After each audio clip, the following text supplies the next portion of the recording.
Welcome back to the Washington Commanders Declassified Podcast. I am your host, Ali. Eric, what's going on, my friend? Hello, it's been a while. I haven't been here. It feels like a month. Probably because it's been a month. I almost forgot the name of the podcast. I was like, Yeah. welcome back to the Washington Declassified Commanders Podcast. Yeah. That's not it, guys. We gotta get it's football time, man. We got to get back into regular season form here.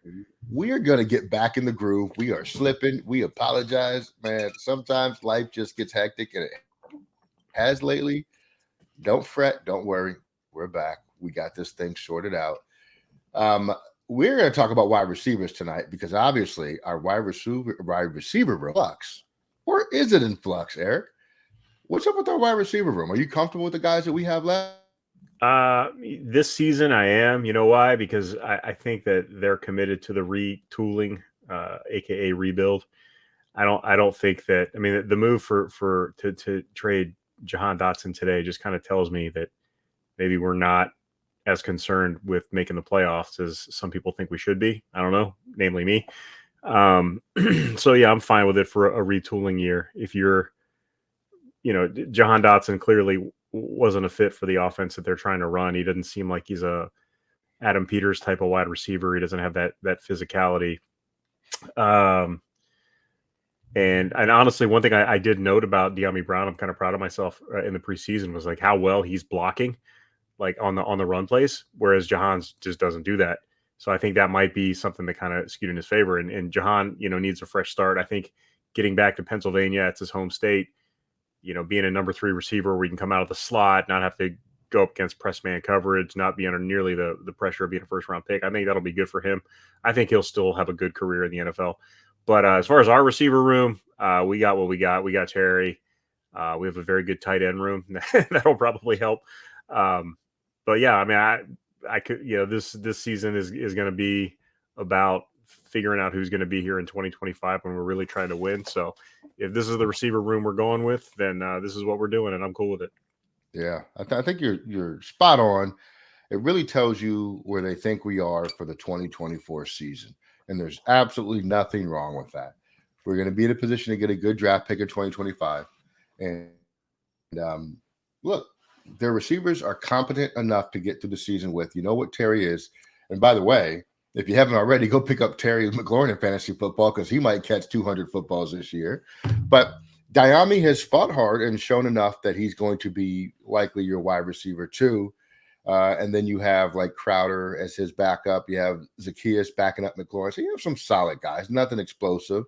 And then you have McCaffrey, who we still don't know. He's kind of an enigma to me at this point still because he's played so late in the preseason games. It's really hard to get a grasp of like what he is and where he is on the true depth chart. But he is here. But the other thing that you said that I thought was really astute was that the tight end room, to me, this tells me we are going to run the crap out of the football this year, right? And then we're also going to rely on tight ends to convert the chains when we get in those situations. So maybe Cliff Kingsbury said, look, I'm going to run the ball out. I got some really good tight ends. Let us see what we can get for Jahan and plan for the future. But I'm not too concerned about the receivers that we have here right now. So now let's talk about Jahan himself, Eric. Rookie season, Jahan, there was a lot of chatter about him potentially becoming wide receiver 1 for this organization and that he might eventually become better than Terry. And that just never seemed to happen. What do you think went wrong for Jahan here? It was rookie season was interesting because he was like Carson Wentz's guy. Yeah. Remember Carson Wentz played here? That was a thing. But remember early on in the season, Jahan Dotson was playing really well. He was catching a lot of balls. He had like 5 touchdowns in the first 6 games. Or something like that. He was scoring touchdowns. He's scoring a lot of touchdowns early in the season. Then Jahan Dotson got injured in week maybe 4 or 5. I don't remember what. Maybe it was, he got injured at some point and he missed a couple of games. During that time, Carson Wentz got replaced with Taylor Heineke, and Taylor Heineke only threw to Terry McLaurin. So that basically wrapped up Jahan's rookie season because Heineke was just throwing to McLaurin. I mean, look at the targets. It was unreal. And then last season, I mean, the offense was just such a mess last season in general with how, with the whole Sam Howell thing, just the enemy chucking the ball all over the place. and put some on Jahan because his drops went up quite a bit last year. He seemed like he was losing focus during game time. Again, not the most physical guy, so I think he was seeing a lot more press coverage because other teams knew he was that guy that wasn't gonna fight off. So it was a combination of things. I don't think the Washington Commanders did any favors for Jahan Dotson, but I also don't think Jahan did a lot of favors for himself here.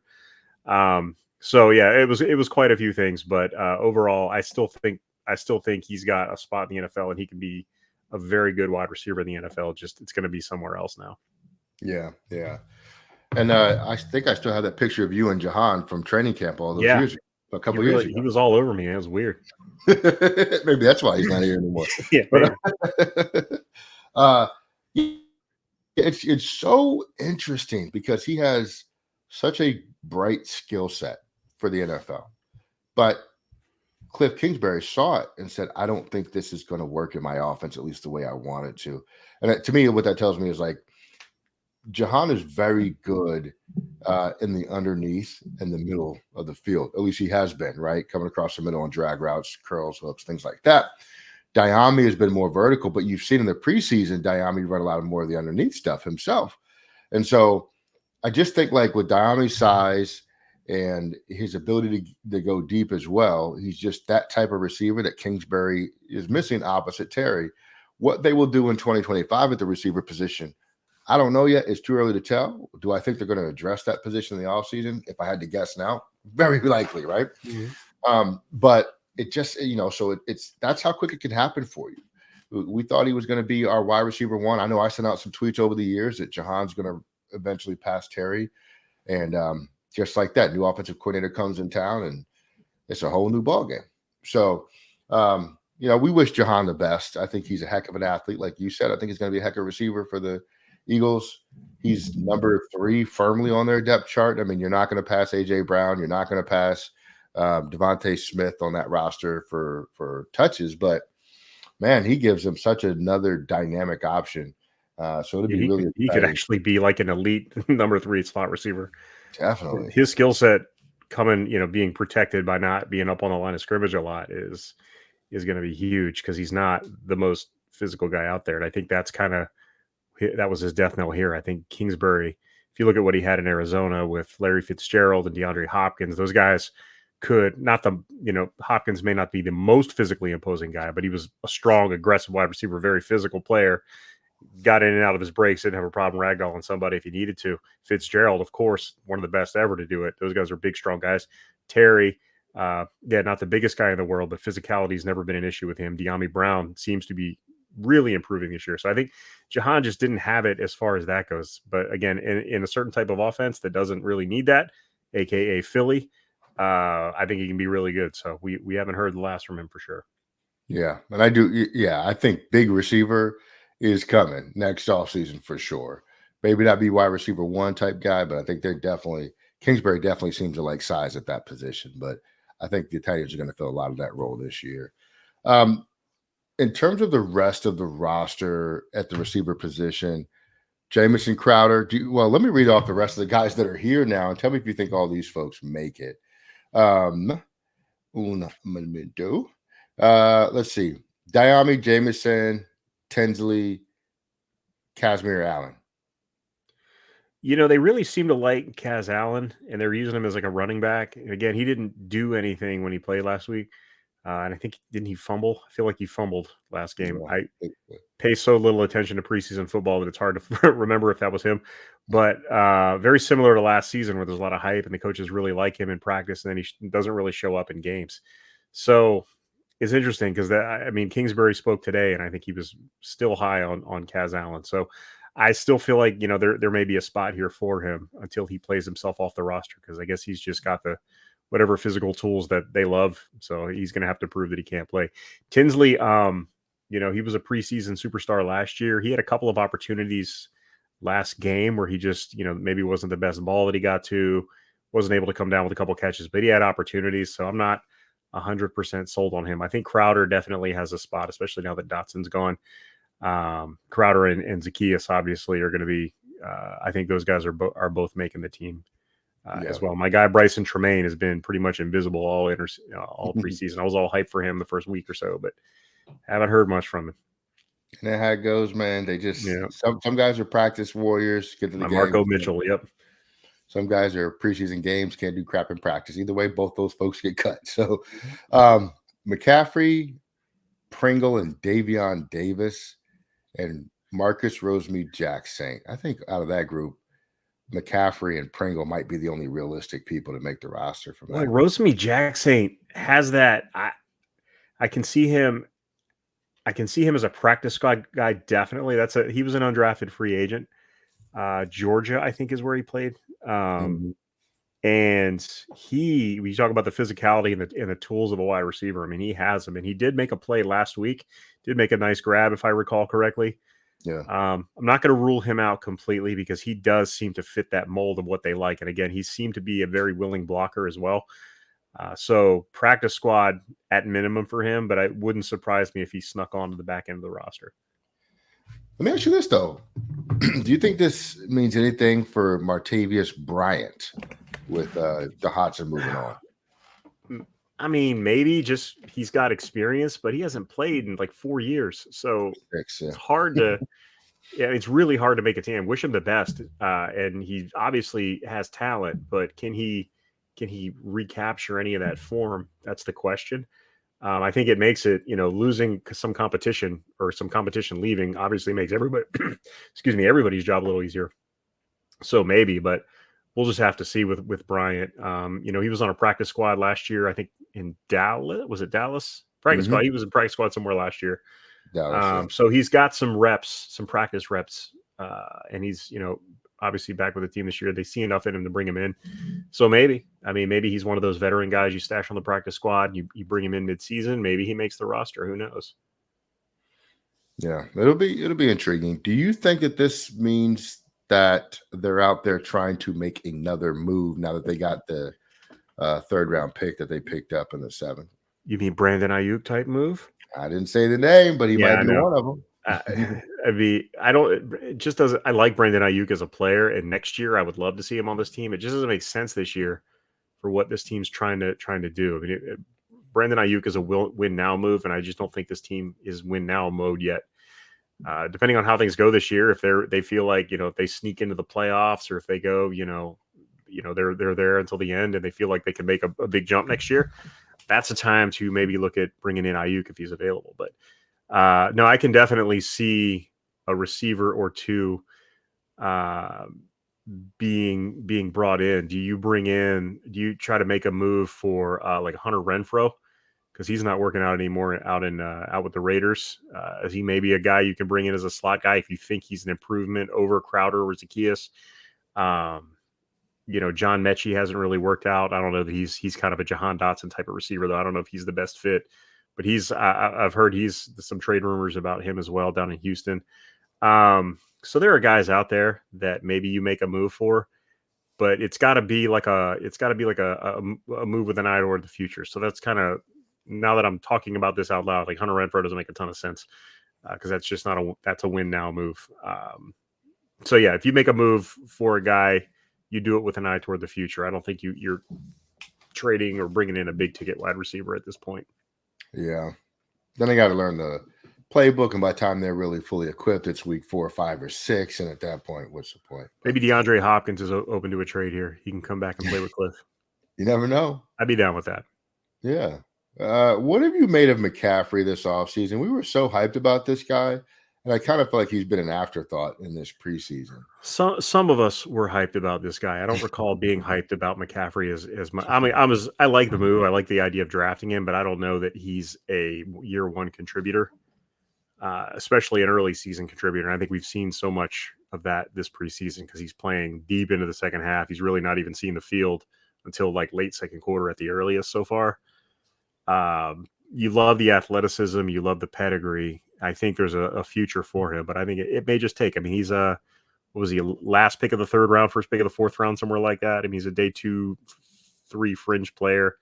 You can't expect a guy like that to contribute year one, even though fans kind of lose their minds when they see a name. And if he doesn't contribute this year, I don't think he's a bust. I just think he's a fourth round pick who hasn't quite, who needs time to develop. So I'm excited for the future for him, but I'm not expecting a ton out of him this year. Yeah.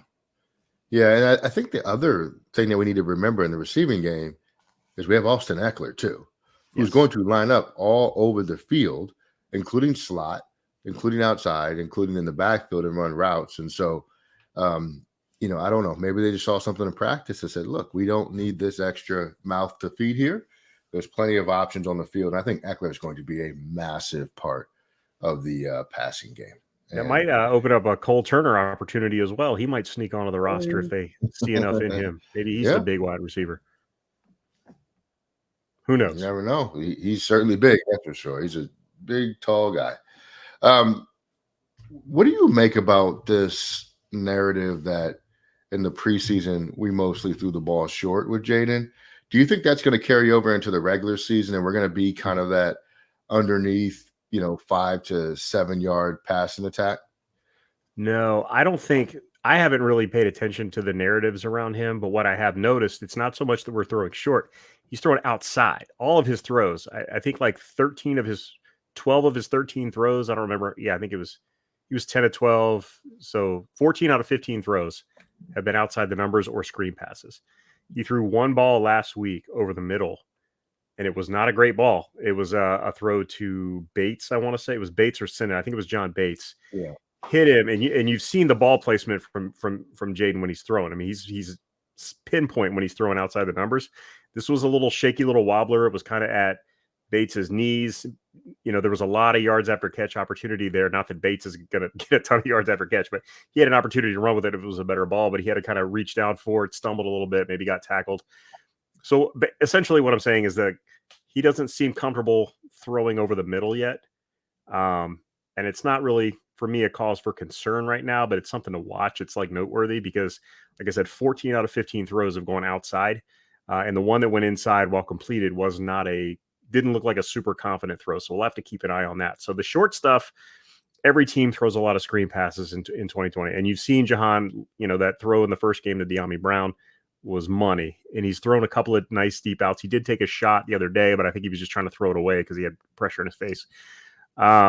So no, I'm not concerned about the short stuff. I'm just concerned about the middle of the field, because if I see it sitting in my recliner, I'm pretty sure Todd Bowles is going to notice it when he looks at the all 22 for week 1.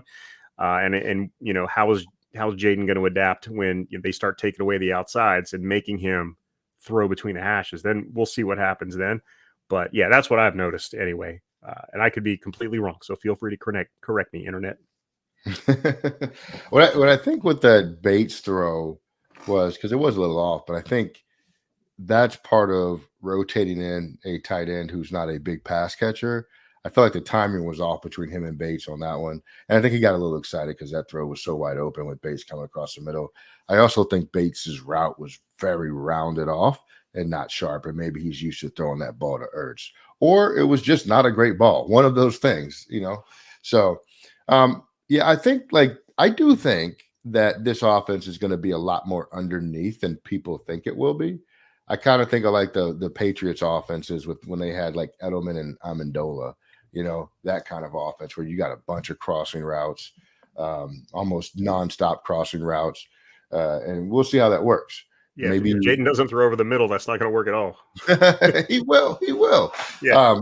And then you mix in the deep shots with that. Whereas I think with the offenses that we had before with Rivera, with Turner and Bieniemy, Turner specifically, though, it was you read your progressions deep in, right? And so I think maybe in this offense, those progressions might be a little bit different. So I have no problem with that either, by the way. Get the ball out of Jadon's hand. Yeah, I mean, the tight ends and the running backs are going to be a big part of the passing game, which just tells you that they're going to be throwing short and mid-range quite a bit this year. But you do have Terry McLaurin and now Damiere Byrd that have shown that they have the ability to get deep. So I don't think it's going to be all short stuff. No. There's definitely going to be some shots, and there will be the ability to do that. But yeah, I think, and you're playing that right. You're going to lean on the run game quite a bit. You're going to lean on the screen game, your tight ends, and you're going to protect Jadon because he's a rookie quarterback. As talented as he may be, he's never done this at the NFL level before, and he's got to build up to it. And it makes way more sense, the approach to just kind of not coddle him, but make things as simple as possible for him in the early going, as opposed to dropping him back 70% of the time like we saw last year with our young quarterback. So definitely a different way to handle it. And I hope Cliff chooses option A here. If he is a kind individual, he will. All right. Last thing I got for you, man. Is there anything that Jahan Dotson brought to this offense that we don't have covered in another wide receiver? Meaning, is there a skill set that was proprietary to Jahan Dotson that is no longer on this roster because he's not here? The one thing that stood out to me about Dotson was very more so in his rookie year than last year, but the catch radius was pretty impressive for him. He was a hands catcher. He was able to kind of contort his body a little bit and twist to make tougher catches. And Terry, as much as we love Terry, he really is a body catcher. He's an elite body catcher, if that's such a thing. Like, he will go up and outmuscle a defensive back all day, but he doesn't generally, go out and high point the ball, stab it with his hand. You saw that with Jahan. I don't know how much you're going to miss that because obviously Terry catches a lot more passes than Jahan, so it's not that big of a deal. And Dotson, I think, was a really a good route runner when he got out into his route. He just kind of struggled getting off the line sometimes with more physical players, but he was a really, really good route runner. I don't know if somebody like a Damiere Byrd can duplicate that. Although Damiere has looked okay at it so far this preseason. He's done, he's had some slants and some shorter stuff that he's been able to do, but we'll see how that progresses. But no, overall, no, I don't think the team is going to miss Jahan that much until they play Philly and he catches 3 touchdowns against us. That's pretty much, when we'll miss Jahan Dotson, when we're watching him score touchdowns against the Commanders. And walking backwards. Yeah, exactly. Exactly. I think the one thing I think, yards after catch, there were times when Jahan was really good about that, and there were times where he wasn't. But I remember when he had that one with the spin move. I forget who that was against, and then he scored the touchdown. I think he came across the middle, caught it from Heineke, I believe, and then hit a spin move, or maybe it was. Is that the Packers? Maybe it might have been, or maybe I'm thinking of Howell's last game. I don't remember, or first game ever. One of those games, he had a really amazing spin move that was on SportsCenter for a week. Other than that, I think the touchdowns, we haven't had a receiver have a lot of touchdown catches in recent times. I think Terry's season high is 7, if I'm not mistaken, right? Mm-hmm. And so Jahan certainly had a knack for the end zone. But otherwise, I think most of those other skill sets are we can replace those with some of the guys that we got. So I'm not overly concerned about that. So, all right. All in all, is this a plus or a minus in terms of win total in your opinion, or kind of? I think it's a break even. I think it's a wash. I'm still thinking 7 is likely this year. I don't think that changes with or without Jahan Dotson. Yeah, it's not addition by subtraction, but it's also not the worst thing in the world. And there were some reports about his attitude and not being. Don't buy him. Everything I've ever seen about that dude was he was on the up and up. Like, he was I mean, maybe he's just a good actor, but I don't know. I don't buy the attitude. I just think he was not a good fit. Maybe he knew it, that he wasn't a good fit, and it was kind of affecting the way that he was carrying himself. Yeah. I don't know if maybe that's what attitude is. I don't know, but maybe, he just saw the writing on the wall and, wasn't able to process it. Being an elite athlete his entire life and failing for the first time maybe that's how he handled it. I don't know. I wish you the best, John. We all do. Absolutely. John, go tear it up in Philadelphia, except when you're playing against us. And we'll see you next time you're at FedEx. But it's time for Damiere and crew to step up. Eric, any final thoughts? It's Terry and crew, not Damiere and crew. That's my final thought.